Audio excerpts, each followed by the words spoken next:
오늘은 배에서 내려야 물 위를 걷는다라는 제목으로 함께 말씀을 나누겠습니다.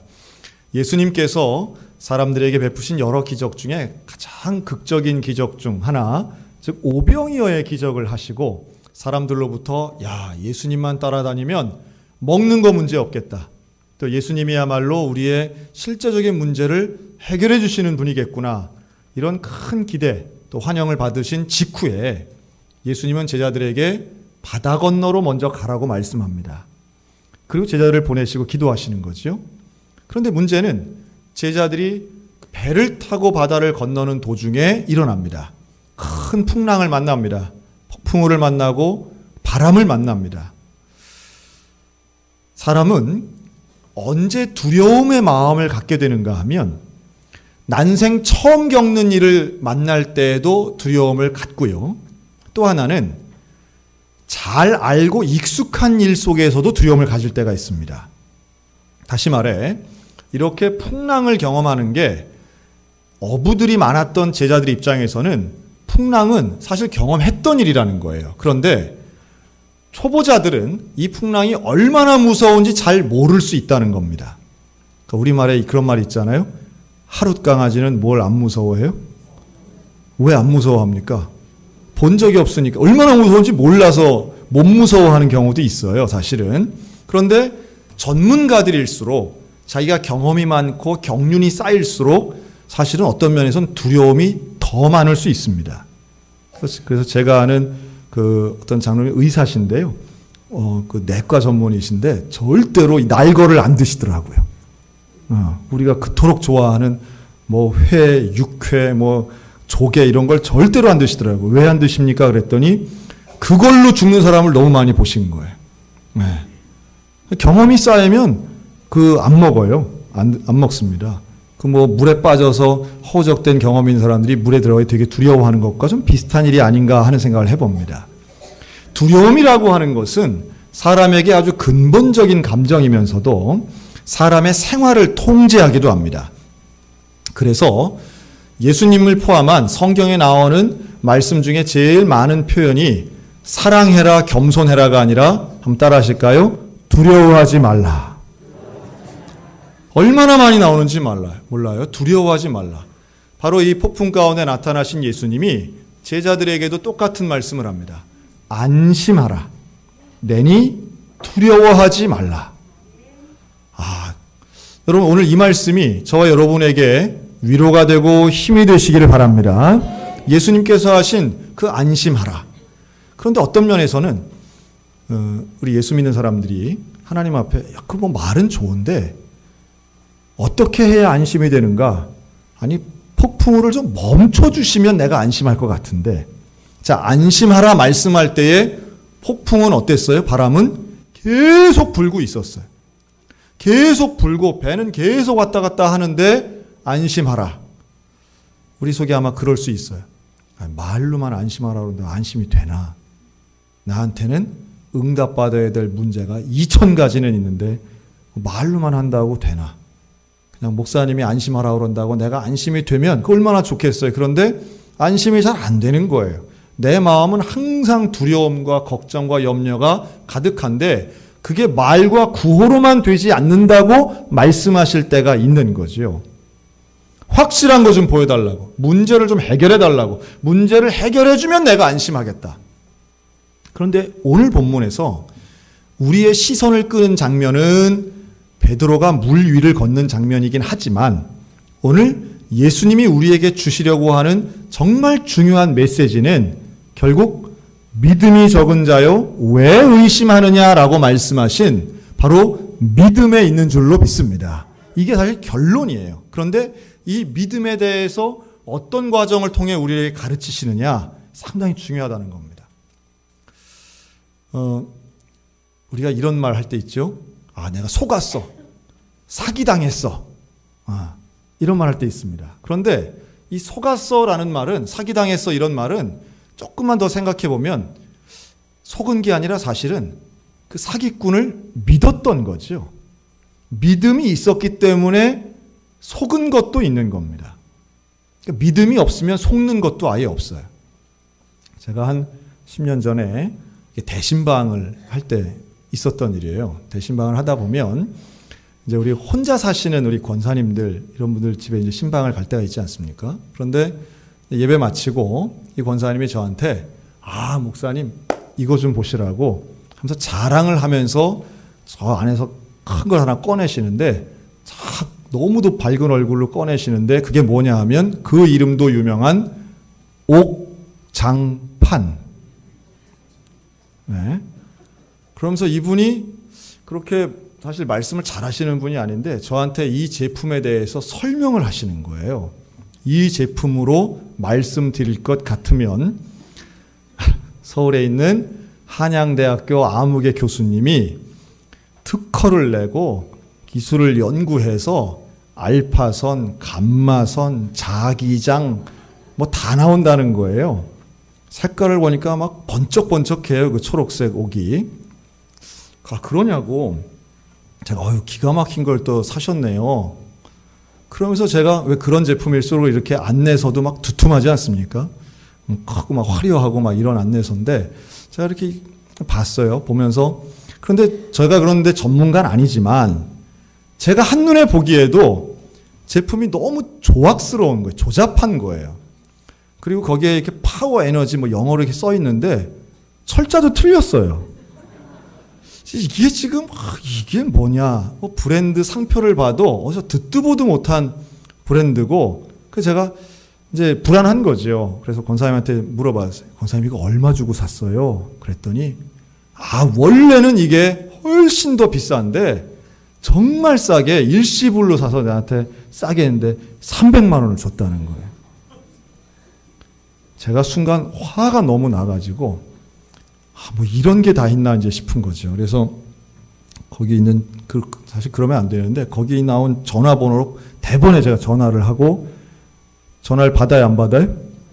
없는 번호예요. 아차 싶은 거 이거 어디서 사셨어요? 그랬더니 설명을 하는데 가게가 있는 게 아니고 어디 저 상가 지하 사무실에서 잠깐 팔고 간 거예요, 이게. 그런데 일주일 동안 이제 팔았는데 처음에는 살 생각이 없어요. 이분이 그런 돈이 있는 분도 아니에요. 그런데 첫날 가고 둘째 날 가고 셋째 날 가니까 갈수록 재밌고 또 그런 데 가면 그 어머니 뭐 이러면서 이제 첫날은 휴지 주고 둘째 날은 바게스 주고 셋째 날은 이제 뭐 이렇게 쌀 요만한 거 주고 뭐 이런 거예요. 그러니까 맨날 밖에 미안해서 그 다음날 또 갔는데 뭐 자기 옛날 얘기하면서 또 그 파는 사람이 또 울고 자기도 같이 울고 이런 거죠.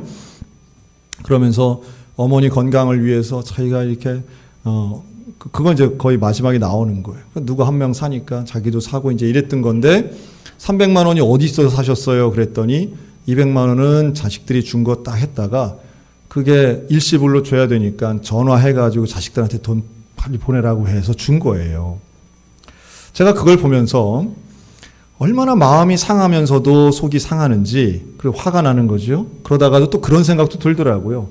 야, 도대체 이 사기꾼 놈은 어떻게 했길래 1년 가야 헌금 10만 원도 잘 못 하시는 이 권사님의 전 재산을 일주일 만에 털어먹고 가나. 야, 참. 그러니까 여러분 그게 어찌 보면 믿음의 능력이라고도 저는 봐요. 그 사람 믿은 거예요. 그 말을 믿었던 거고 그 제품을 믿은 거죠. 그 저를 보고 자기가 이거 지금 몇 주 썼는데 안 아프다는 거예요. 그렇죠? 실제로 안 아프다는 거예요, 본인이. 그러니까 믿음대로 되는 거죠. 그래서 제가 안 아픈 거면 좋은데 아무리 봐도 이건 계속 쓰다 보면은 화재 날 것 같은 제품인 거예요. 차라리 믿을 수 있는 회사의 제품을 비싸게 샀어도 제가 그렇게 마음이 안 상했을 텐데 어디서 이상한 제품을 사가지고 그렇게 믿도록 만들었으니 참 마음이 아프고 안타깝더라고요. 그래서 제가 예배 시간에 막 광고도 했어요. 다음부터는 뭐 사실 때는 저하고 의논하라고. 그렇게 좋은 거 같으면 몸에 좋고 건강한 것 같으면 목사님도 좋은 거 줘야지. 제가 그러면서 그런 거 있으면 저한테 꼭 얘기해서 좋은 데 있으면 저랑 좀 같이 가자고 그랬어요. 그러면서도 여러분 믿으면 전 재산 내놓는 거예요. 그런데 중요한 건 뭘 믿느냐가 중요하다는 거죠. 속았다 후회할 때는 내가 잘못 믿었다는 이야기와 같은 겁니다. 사실 우리가 말로는 예수님을 믿는다고 하면서도 정말로 우리가 예수를 전심으로 믿고 있느냐라고 하면 그렇지 않다는 거예요. 최근에 어떤 목사님들의 그 세미나에서 강사 목사님이 그런 말씀하는 걸 들은 적이 있습니다. 목회자의 위기가 언제 오는가? 목회자의 위기는 한마디로 얘기하면 주님 한 분만으로 충분하지 않다고 생각할 때 위기가 온다는 거예요. 그게 어디 목회자뿐이겠습니까? 우리 직분자들 모든 믿는 자들에게 전 똑같다고 생각이 들어요. 우리가 말로는 찬양으로는 주님 한 분만이면 나는 충분합니다. 주님이면 됩니다. 주님과 함께면 나는 두려움 없습니다. 말하면서도 그러나 돌아가면 시간만 한번 지나면 바로 나는 이것도 필요하고 저것도 있어야 되겠고 아닙니다. 나는 예수님 한 분만이면 안 되고 난 돈도 있어야 되고 건강도 있어야 사람도 있어야 되고 다 있어야만 그래야만 나는 괜찮습니다. 이렇게 되는 거예요. 이거를 다른 말로 하면 한마디로 예수님 말씀 표현에 의하면 믿음이 없는 자라고 말하는 거죠. 그럼 믿음은 직분으로 보장되는 게 결코 아닙니다. 목사라고 해서 24시간 365일 늘 믿음으로 충만하냐? 그렇지 않다는 거예요. 언제든지 우리는 시험과 유혹에 들 수 있는 연약한 존재들이라고 하는 겁니다. 자, 그럼 여기서 이제 이런 질문을 할 수 있어요. 그런데 예수님은 왜 이 밤중에 제자들을 찾아오셨을까? 그냥 원래부터 같이 좀 배 타고 가면 더 좋을 텐데 왜 찾아오셨을까? 왜 물 위를 걸어오셨을까? 이 물 위를 걷는 것에 우리는 상당히 관심이 많습니다. 너무도 신비하기 때문에. 근데 먼저 예수님이 물 위를 걸어서 오신 것 누구 때문에 오셨을까요? 당연히 제자들 때문에 오신 겁니다.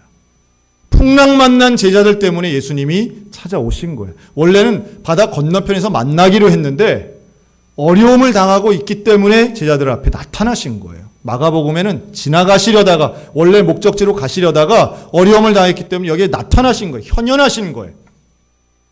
어찌 보면 예수님이 나의 문제, 내가 정말 어렵고 힘들 때, 내가 진짜 외롭고 지칠 때에 우리를 외면하시는 게 아니라 우리를 찾아오시는 분이 예수님인 줄로 믿습니다. 우리는 그런 기도할 때가 있어요. 하나님 도대체 어디 계세요? 내가 이렇게 힘든데 어디 계세요? 라고 하지만 하나님은 우리를 찾아오시는 분이라는 거예요. 주님은 우리를 외면하시거나 버려두시지 않아요. 그런데 문제는 어디 있느냐? 자, 예수님이 오셨어요. 그런데 제자들이 예수님을 보고 뭐라고 하느냐 하면 유령이다 이래요. 유령이다. 귀신이다 이래요. 불과 몇 시간 전만 해도 오병이어의 기적을 통해서 같이 박수치고 즐거워하던 제자들인데 못 알아보는 거예요. 물론 깜깜한 밤이고 바람이 불고 이러니까 알아보기는 힘들었겠지만 또 바다 위에 서 계시니까 설마 예수님이 아예 생각도 못했겠지만 못 알아보고 있는 제자들의 문제는 뭐냐 하면 문제의 해결자이신 예수님이 바로 내 앞에 있는데 못 알아본다는 거예요. 왜 그렇습니까? 문제에 집중하여 두려우면 예수님을 못 알아보더라는 거예요. 다시 말해 내 인생의 문제 가운데 우리 주님이 오셨는데 내 옆에 계시는데 나와 함께 하시는데 내가 문제만 바라보면 실족하고 고민하고 어려움이 있지만 이 문제만 집중하면 예수님을 유령으로 착각하게 된다는 거예요. 못 알아본다는 거예요. 영적 소경이 된다는 거예요. 사랑하는 성도 여러분, 지금도 예수님은 나와 함께 하시는 줄로 믿습니다. 그 주님을 알아볼 수 있는 눈이 띄어지는 은혜가 있기를 주님의 이름으로 축복합니다. 그러면 두렵지 않게 되는 거예요. 예수님을 볼 수만 있으면 두렵지 않게 되는 거예요. 예수님인 줄 알아만 보면 두려움은 사라질 줄로 믿습니다. 자, 베드로가 그걸 경험한 거예요. 아, 예수님이네. 안심하라, 내니 두려워하지 말라라고 할 때 베드로가 보니까 예수님이신 거예요. 그때 베드로가 아이고 예수님, 주님이 맞으시면 나를 예수님께로 오라고 명령하십시오. 이렇게 말해요. 적극적이죠? 그랬더니 예수님이 그래? 그럼 와라. 이러신 거예요. 와라! 고 말씀하세요. 여러분 지금 바람이 불어요? 안 불어요? 불어요. 지금도 계속 바람이 부는 거예요. 폭풍우는 그냥 멈추지 않았어요. 계속 있어요. 문제는 그대로 있어요. 그런데 예수님이 보이니까 베드로의 태도가 좀 달라요. 예수님께 집중해요. 예수님이 오라고 합니다. 예 하고서는 바로 물속으로 뛰어 들어가요. 성경은 뭐라고 표현하느냐 하면 베드로가 배에서 내려 물 위로 걸어서 예수께로 가되 그랬어요. 순서가 어때요? 배에서 내려서 물 위로 걸어서 갔다 그랬어요. 베드로 눈에 예수님이 보이는 순간, 예수님의 음성이 들리는 순간 베드로는 즉각 순종합니다. 그래서 배에서 내릴 수 있었습니다. 여러분, 폭풍우가 칠 때 배 안이 안전해요? 바닷가 안전해요? 가라앉을 때까지는 배 안이 안전한 거예요. 네. 그런데 배 밖으로 나가는 것, 이게 생각보다 쉽지 않아요. 근데 왜 지금 배 밖으로 나가야 됩니까? 배 밖에 예수 그리스도가 있기 때문이죠. 인간은 누구나 자기만의 배가 있다고 생각이 듭니다. 내 배가 있어요. 어떤 풍랑에도 나를 지켜줄 거라고 생각하는 배가 있어요. 그게 직장이 되었건, 그게 자녀가 되었건, 돈이 되었건, 연금이 되었건, 가족이 되었건, 내 능력이 되었건, 내가 생각하고 있는 내리면 안 되는 배가 있어요. 내리면 안 돼. 왜요? 여기가 안전하다고 생각하는 곳이기 때문입니다. 재밌는 것은 사람은 나이를 먹을수록 안전함에 대해서 중요하게 여깁니다. 그래서 이제 학교를 처음 가잖아요. 그러면 부모님들은 뭐라 그러냐면 야, 학교 가서 재밌게 공부 잘하고 와. 그런데 할아버지 할머니들은 뭐라 그러는지 아세요?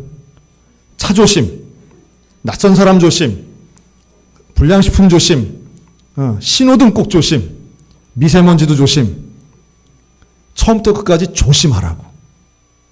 여러분, 이게 잘못된 말일까요? 그렇지 않아요.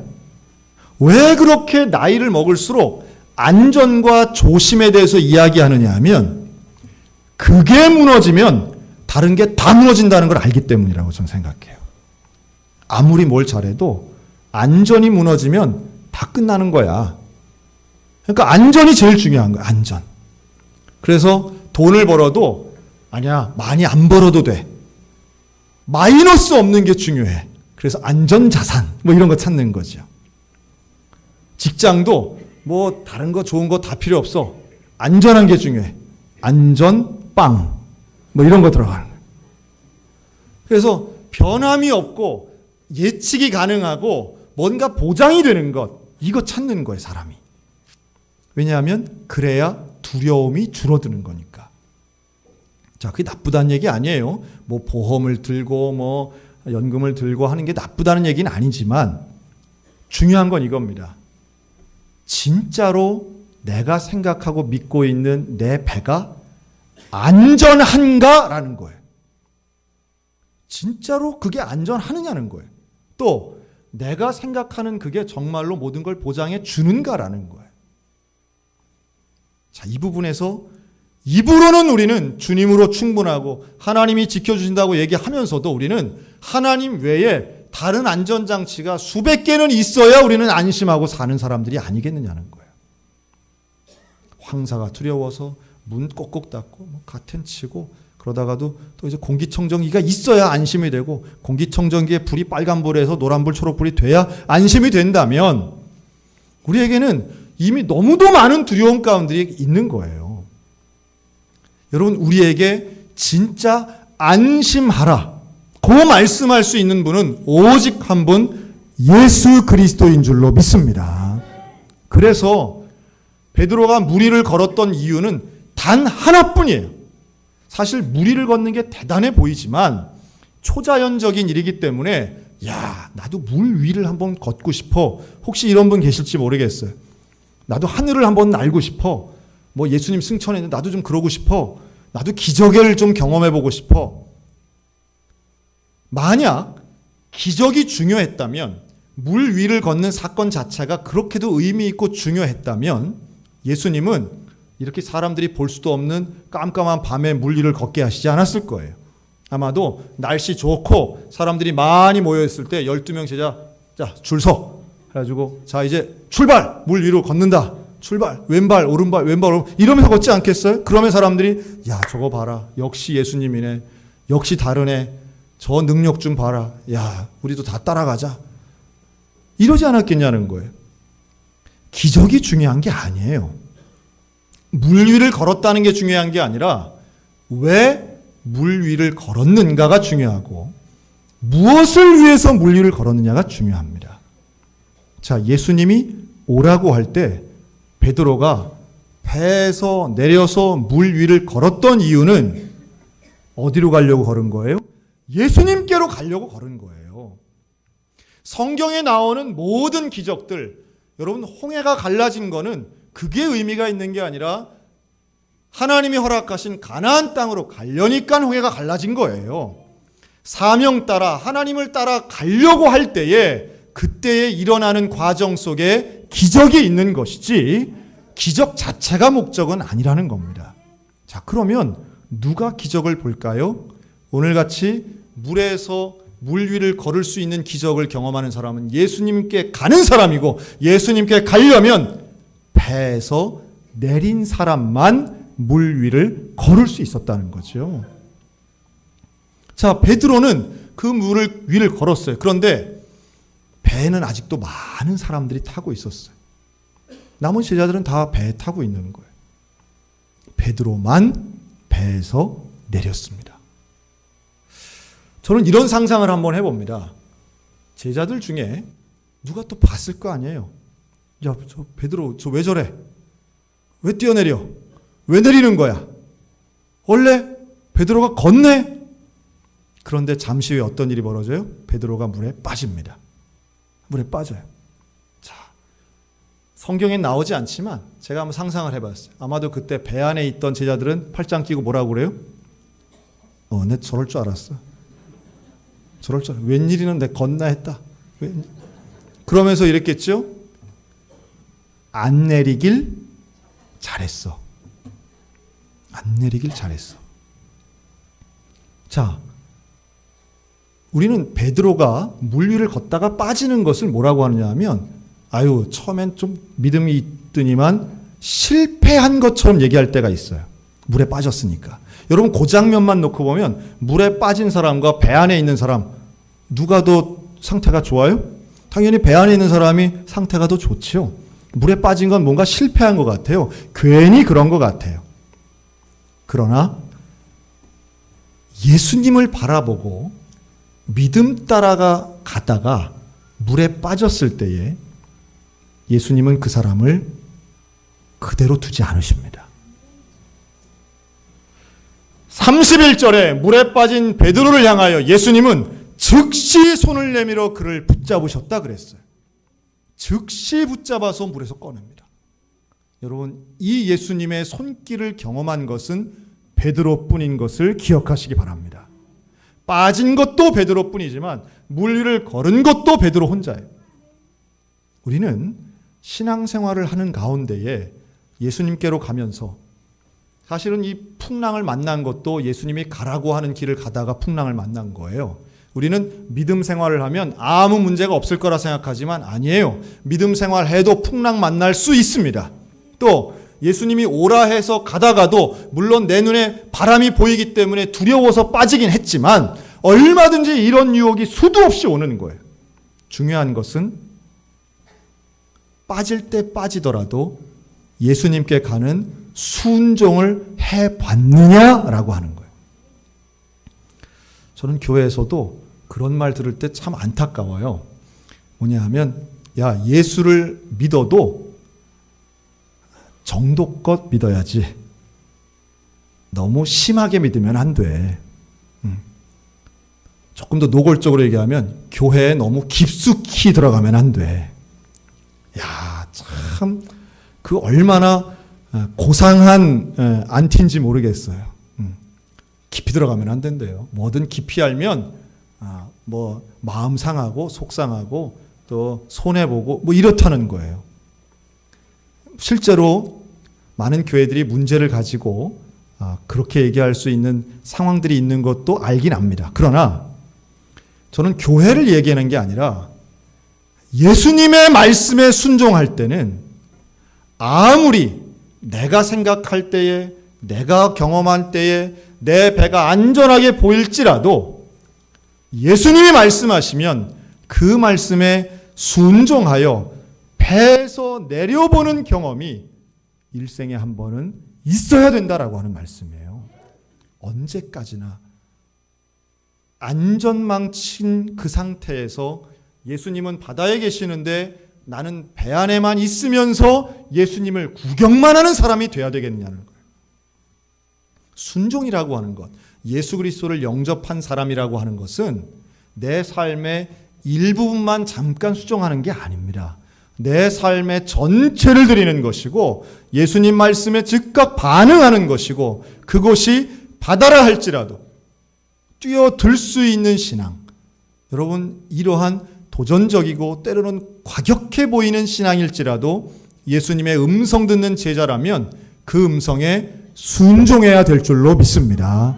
아브라함에게 너는 내 아비와 본토와 친척 아비집을 떠나서 내가 내게 명하는 곳으로 가라라고 했을 때 이 말씀에 순종했더니 그게 믿음이 되는 거예요. 여러분, 두려움 없는 믿음이라고 하는 것은 예수님을 전적으로 따라가는 삶입니다. 저나 여러분이 이 믿음을 소유하시고 경험하셨으면 좋겠습니다. 그럴 때 참된 담대함이 온다고 믿습니다. 두려움이 없는 것은 분명 구호로 되는 것 아닙니다. 그러나 배 안에만 있다면 우리는 평생 다음번, 두 번째, 세 번째 풍랑 앞에 늘 두려워하는 삶을 살아야만 합니다. 그러나 예수님 따라가면, 예수님이 계신 곳을 과감하게 가면 바다라 할지라도 두려움이 없고 배 안에 있다 할지라도 평안하게 될 줄로 믿습니다. 저와 여러분의 삶은 내가 원하는 곳에 있는 게 아니라 예수님이 원하는 곳에 있어야 된다는 거예요.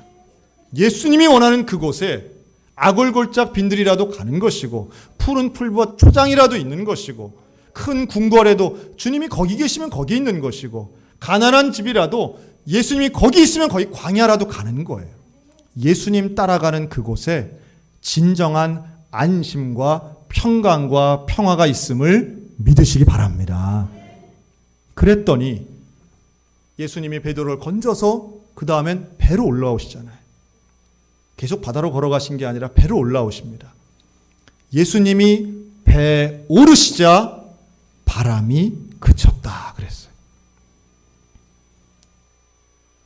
그 전까지는 눈에 보이는 게 문제였어요. 그러나 예수님과 함께 예수님 손에 붙잡히니까 바람은 문제가 아니더라는 거예요.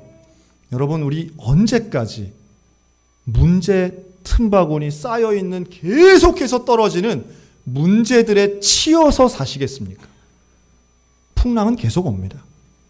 자연 환경이 있는 이상 두려워할 만한 것들은 계속 있습니다. 내 능력, 내 경험, 내 배는 그거 지켜주지 못합니다. 오직 예수 그리스도와 함께하는 그곳이 참된 평안의 장소고 은혜의 장소고 능력과 구원의 장소인 줄로 믿습니다. 예수님과 함께 올랐더니 폭풍이 그치고 그때부터는 무사히 가는 거예요. 여러분, 우리 믿음의 가정 가운데 예수님과 함께하는 가정이 되시기를 바랍니다. 우리 인생이 한 치 앞을 내다볼 수 없지만 주님의 손에 붙잡힌 바 되면 내가 내다보지 않아도 되는 인생을 살아가게 되는 것입니다. 진정한 담대함의 인생을 살게 되는 것입니다. 아마도 오늘 또 한 번 이런 기회가 올지 모르겠습니다.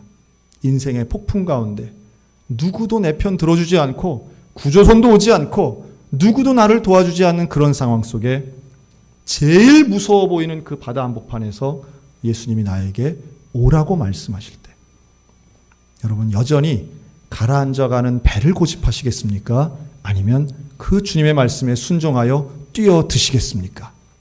비록 빠질 수 있다 할지라도 뛰어들 때에 주님의 손 붙잡게 될 줄로 믿습니다. 우리 다시 한번 결단하는 믿음의 신앙 가지고 주님과 함께 생을 살아가는 믿음의 성도들 다 되시기를 주님의 이름으로 축원합니다.